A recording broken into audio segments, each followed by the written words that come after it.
మనం ప్రతిరోజు నిత్య దీపారాధన చేసేటప్పుడు దీపపు కుందులు శుభ్రం చెయ్యాలా?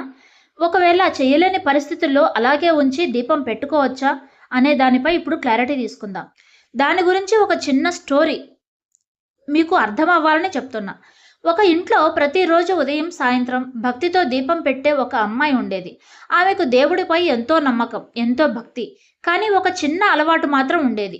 ప్రతిరోజు దీపం పెట్టేటప్పుడు పాత కుందులు అలాగే ఉండగానే కొత్త నూనె పోసి కొత్త వత్తి పెట్టేసేది. ఒకరోజు ఆమె అమ్మమ్మ చూసి నెమ్మదిగా అడిగింది, అమ్మా, దీపం పెట్టడం చాలా మంచి విషయం, కానీ కుందులు శుభ్రం చేస్తున్నావా లేదా అని అడిగింది.